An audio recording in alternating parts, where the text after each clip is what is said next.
कर्ण कुंती का पुत्र था। पांडवों के साथ कुंती का विवाह होने से पहले ही इसका जन्म हो चुका था। लोक लज्जा के कारण उसने यह भेद किसी को नहीं बताया और चुपचाप एक पिटारे में रखकर उस शिशु को अश्व नाम की नदी में फेंक दिया था। उसके जन्म की कथा बड़ी विचित्र है। राजा कुंती भोज ने कुंती को पाल पोस कर बड़ा किया था। राजा के यहाँ एक बार महर्षि दुर्वासा आए। कुंती ने उनका बड़ा सत्कार किया और जब तक वे ठहरे उन्हीं की सेवा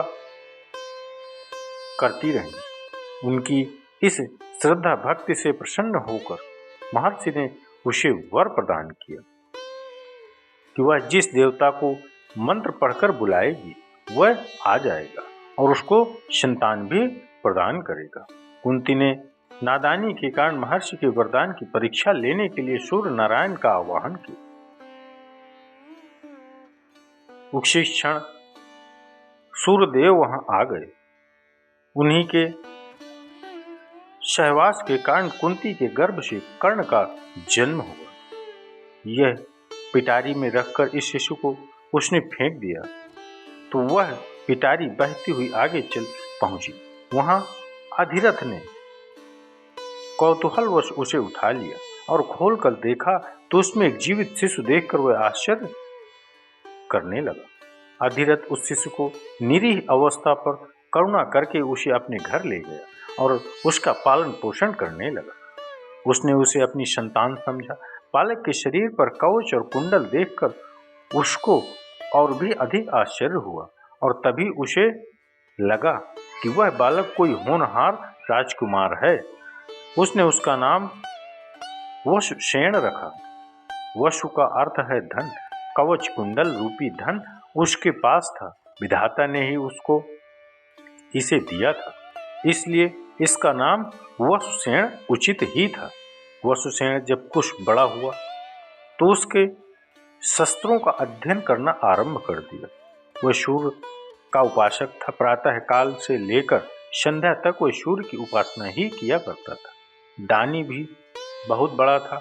उपासना के समय कोई भी आकर उससे जो कुछ भी मांगता वो बिना हिचकिचाए उसको दे देता था। अमूल्य से अमूल्य वस्तु से उसको मोह नहीं था। उसका गौरव तो दानवीर कहलाने में था और अपने कृत्यों से उसने वास्तव में ये सिद्ध कर दिया कि वह बहुत बड़ा दानवीर था। उसके समान दानवीर कौरव और पांडव में और कोई नहीं था। उसका परिचय तो हमें उस समय मिलता है जब इंद्र ब्राह्मण का वेश धारण करके उसके पास उसकी अमूल्य निधि कवच और कुंडल मांगने आए थे। उस समय कर्ण ने देवराज का स्वागत किया था और सहर्ष अपने कवच कुंडल उतारकर दे दिए थे। दान करते समय अपने हित या अहित विचार वह नहीं करता था। यद्यपि सूर्य भगवान पहले उसे मना कर चुके थे कि वह इन कवच कुंडलों को किसी को भी ना दे, लेकिन दानवीर किसी याचक को निराश करके वापस लौटाना तो जानता ही नहीं था। कर्ण के इस साहस के कारण ही उसका नाम वैकर्ण पड़ा था। वैकर्ण। यदि इस कवच कुंडलों को वह नहीं देता तो कोई भी योद्धा उसे युद्ध में परास्त नहीं कर सकता था। इंद्र ने अर्जुन के हित के लिए ही उसको मांगा था, क्योंकि इसके बिना अर्जुन कभी भी उसे मार या हरा नहीं सकता था।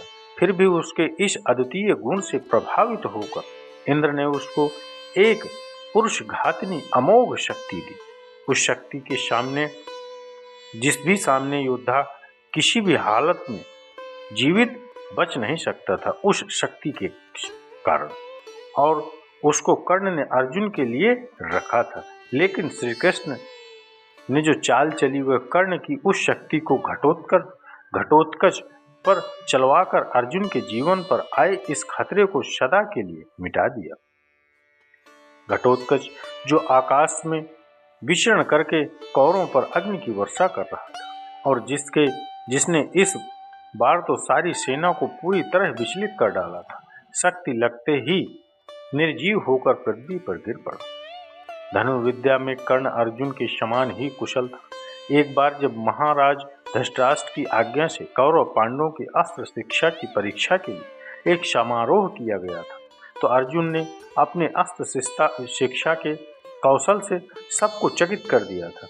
उसने ऐसी ऐसी क्रियाएं कर दिखाई थी कि किसी भी योद्धा की हिम्मत नहीं होती थी कि उसका जवाब दे सके। एक विजेता की तरह वे कौशल दिखाकर और प्रशंसा लूट रहा था। दुर्योधन उस समय हस्तप्रभ था होकर चुपचाप बैठा था।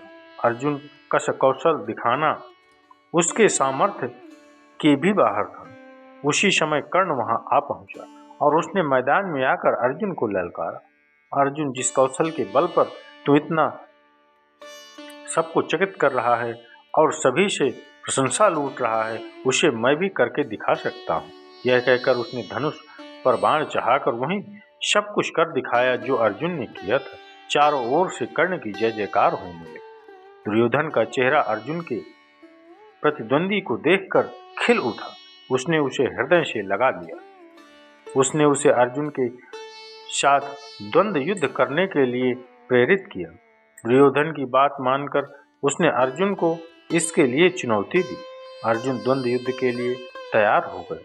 अब झगड़ा बढ़ने की आशंका थी, इसलिए कृपाचार्य ने बीच में हस्तक्षेप करते हुए कहा कि राजकुमार के साथ राजकुमार का ही द्वंद्व युद्ध हो सकता है। चूंकि कर्ण सूत के द्वारा पाले हुए थे, इसलिए इनके गोत्र कुल आदि का ठीक ठीक पता न होने का कारण इनको अर्जुन से द्वंद्व युद्ध करने का अधिकार नहीं। बस यह ऐसी समस्या थी जिसको कर्ण हल नहीं कर सकता था। वह हक्का बक्का सा अर्जुन का मुंह ताकता रह गया।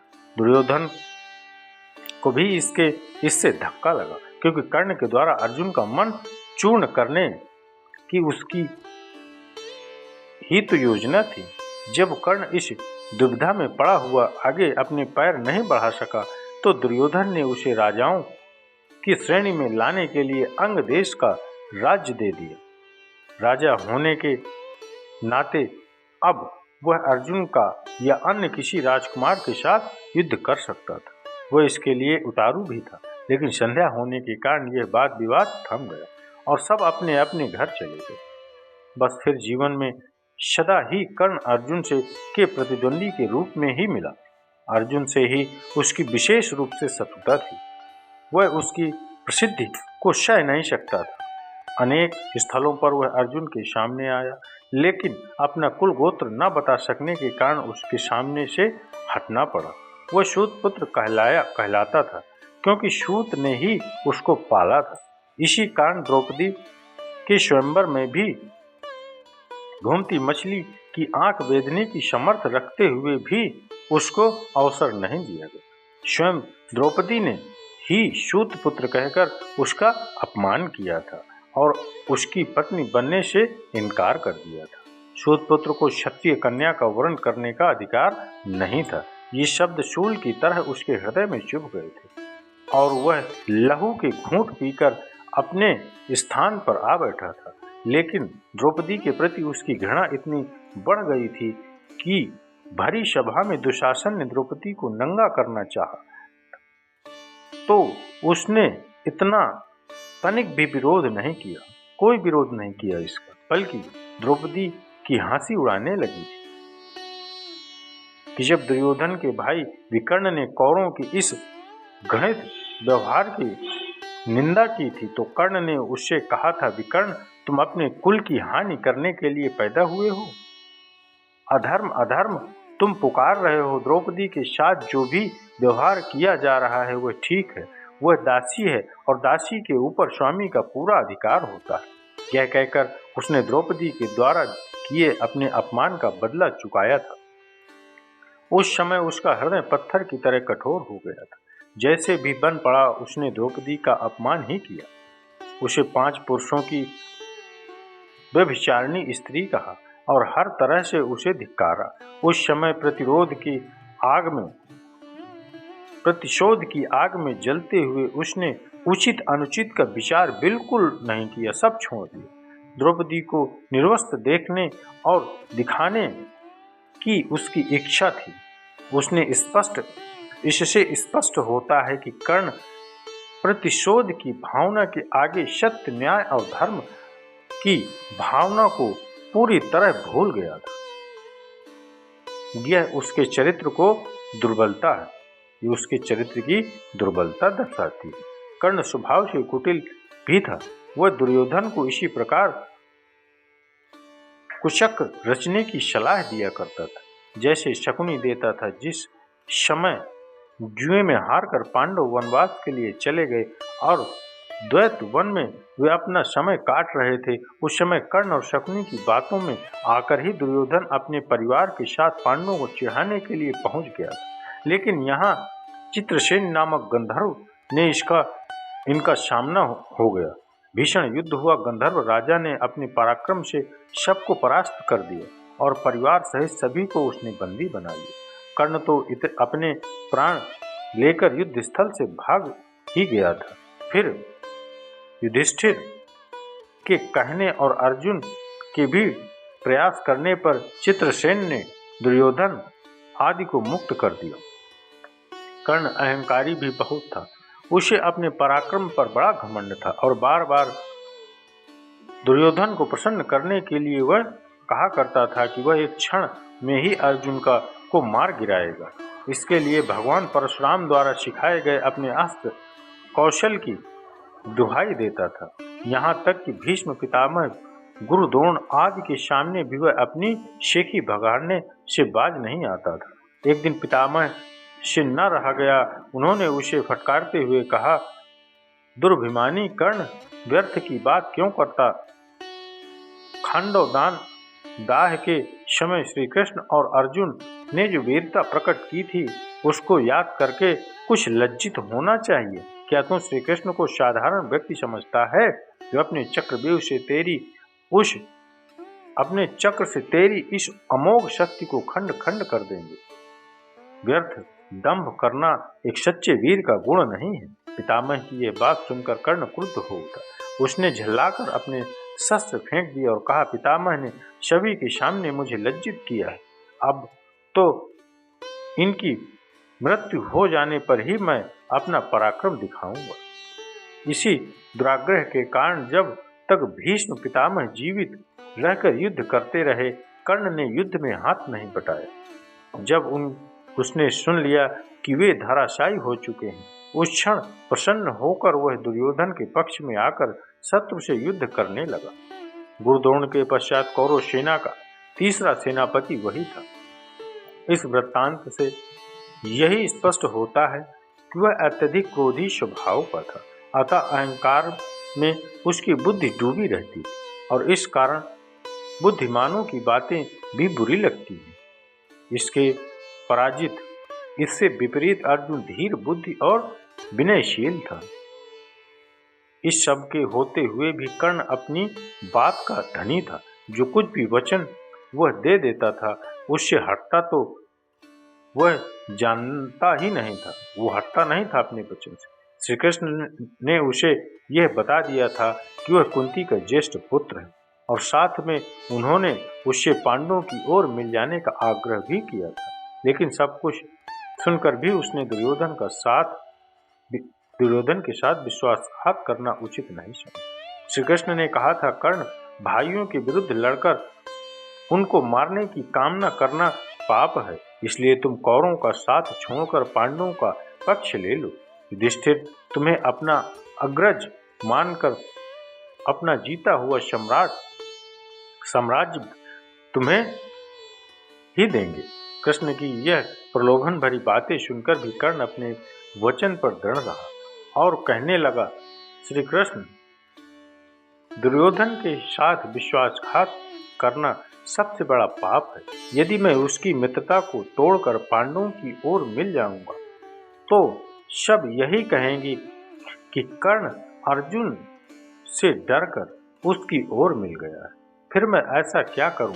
मेरी माँ ने तो मुझे मारने का सारा प्रबंध कर दिया। सूत ने ही मुझे उठाया और पाला, इसलिए वे ही मेरे पिता तुल्य हैं। सूतों के साथ मैं कई यज्ञ भी कर चुका हूँ। और मेरा विवाह संबंध भी सूतों के परिवार में ही हुआ। फिर मेरा पांडवों से क्या संबंध रहा? धृतराष्ट्र के घराने में ही दुर्योधन के आश्रित मैं रहा हूँ और 13 वर्ष तक मैंने उन्हीं का दिया हुआ राज्य किया है। फिर कैसे उनके साथ विश्वासघात कर दूं? दुर्योधन को मेरे ऊपर पूरा विश्वास है।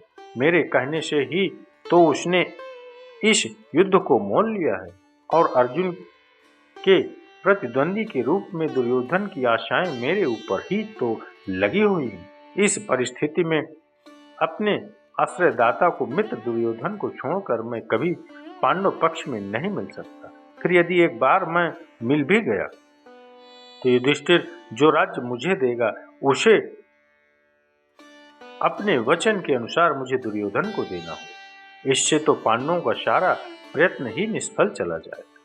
ये सभी कुछ सोच विचार करके मैं निश्चय पूर्वक कहता हूँ कि मैं मित्र दुर्योधन का साथ छोड़कर और किसी पक्ष में नहीं मिल सकता। लेकिन हाँ, यह वचन अवश्य देता हूँ कि युद्ध में मेरा प्रतिद्वंदी केवल अर्जुन ही है। उसके सिवा किसी पांडव का वध मैं नहीं करूँगा। कर्ण का यह कथन उसके चरित्र को महानता पर प्रकाश डालता है। बात का कितना पक्का था। वह दानवीर दुर्योधन चाहे अधर्मी था, लेकिन उसका तो आश्रयदाता था। फिर वह उसके साथ छल कपट कैसे कर सकता था? अंत तक उसने दुर्योधन का साथ दिया और अपने आप को एक सच्चा मित्र प्रमाणित कर दिया। कर्तव्य के प्रति कर्ण पूरी तरह कठोर था। वह युधिष्ठिर तथा दुर्योधन की तरह सहृदय नहीं था कि पांडवों के विषय में यह ज्ञात होते ही कि वे उसके भाई हैं युद्ध करना बंद कर दे। एक बार मन में दृढ़ संकल्प करके उसको पूरी तरह निभाना ही उसके जीवन का उद्देश्य था। दुर्योधन की सहायता करना उसका कर्तव्य था। इससे पांडवों के प्रति जागृत हुआ भ्रातृत्व भाव भी उसे विचलित न कर सका और फिर भी अर्जुन के प्रति कठोर और ईर्ष्यापूर्ण दृष्टि उसकी बनी ही रही। यहाँ तक कि स्वयं माता कुंती ने जाकर कर्ण को अपनी ओर मिलाने की इच्छा प्रकट की थी, लेकिन उस समय भी वह वीर अपने रथ से विचलित नहीं हुआ। यह उसके चरित्र की श्रेष्ठता ही थी। फिर एक बार कृष्ण को वचन देकर अर्जुन के सिवा अन्य किसी पांडवों की ओर उसने शस्त्र नहीं उठाया। अर्जुन ने ही युद्ध करते हुए वह वीर गति को प्राप्त हुआ। अर्जुन से युद्ध करते हुए कर्ण वीर गति को प्राप्त हुआ था। महाभारत युद्ध में भी उसकी वीरता देखकर स्वयं श्री कृष्ण उसकी प्रशंसा करने लगे थे। कितने ही बार वह अर्जुन के रथ को पीछे हटा देता था। जब तक वह सेनापति रहा, अर्जुन बार बार उसके प्रहारों से विचलित हो उठा था। उसकी समझ में नहीं आता था कि वह कैसे इस परम योद्धा को परास्त करे। अंत में पूरी तरह निराश होकर उसने कृष्ण की ओर देखा। कर्ण के रथ का पहिया जमीन में धंस गया था। वह उसे निकालने का प्रयत्न कर रहा था। उसी समय कृष्ण ने इशारा करने पर अर्जुन ने अन्याय का आश्रय लेकर उसका वध कर दिया। नहीं तो उस वीर को मारना बहुत कठिन था। फिर यदि उसके हाथ में इंद्र की वह अमोघ शक्ति होती तो फिर उसको कोई भी पराजित नहीं कर सकता था। और यह निश्चय था कि वह अर्जुन का वध करके विजय का शंख फूंक देता। लेकिन विधाता की यही गति थी। अमोघ शक्ति को वह पहले ही घटोत्कच पर चला चुका था। अब उसके पास विशेष अस्त्र कोई नहीं था। फिर भी बड़ी कठिनाई से अर्जुन उसे मार पाया था। अर्जुन उसे बड़ी कठिनाई से मार पाया था। महाभारत में जहाँ भी उसके पराक्रम का वर्णन आया है, वहाँ अर्जुन के बराबर ही उसको पराक्रमी माना गया है। और था भी वह इतना ही पराक्रमी। कर्ण के पराक्रम में धब्बा लगाने वाली एक बात यह है कि वह कपटी भी था। वह सदा सत्य और न्याय का ही आश्रय नहीं लेता था। उसने अल्प वयस्क राजकुमार अभिमन्यु का चक्रव्यूह के भीतर औरों के साथ मिलकर वध किया था। उसी से उसके धनुष को काट गिराया था, उसी ने उसके धनुष को काटा था। और फिर उस निहत्थे बालक पर 6 महारथियों ने मिलकर आक्रमण भी किया था, जिसमें से एक वह भी था। निहत्थे बालक की हत्या करने का अपराध सदा उसके चरित्र के साथ लगा रहेगा। इसलिए इतना पराक्रमी होने के पर भी कर्ण अर्जुन की तरह महापुरुष की कोटि में नहीं आ सकता। उसका हृदय कलुषित था। इस तरह कर्ण के चरित्र पर दृष्टिपात करने से मालूम होता है कि वह किसी दृष्टि से महान था और अपने किन्हीं व्यवहारों के कारण पतित भी था। उसकी महानता उसके दानवीर होने में है तो उसके दृढ़ संकल्प होने में भी है।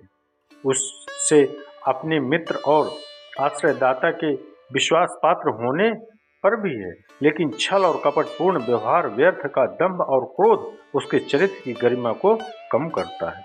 वह इतना पराक्रमी था कि उसके मरते ही दुर्योधन का सारा धैर्य टूट गया था और अब उसे अपनी पराजय की आशंका निश्चित लगने लगी थी। और वही हुआ भी। कर्ण की मृत्यु के पश्चात कौरव सेना का विनाश हो गया। स्वयं दुर्योधन भी भीम के द्वारा मार डाला गया। युद्ध में पांडवों की विजय हो गई। तो चलिए मित्रों, माताओं, बहनों, मैंने आप सभी शिव भक्तों, भगवत प्रेमियों को दानवीर कर्ण की संपूर्ण गाथा श्रवण कराई। अगर ये गाथा आप सभी भगवत प्रेमियों को अच्छी लगी तो एक लाइक अवश्य करिएगा और कमेंट्स में हर हर महादेव, श्री शिवाय नमस्तुभ्यम या जय जय श्री राधे कृष्ण अवश्य लिखिए।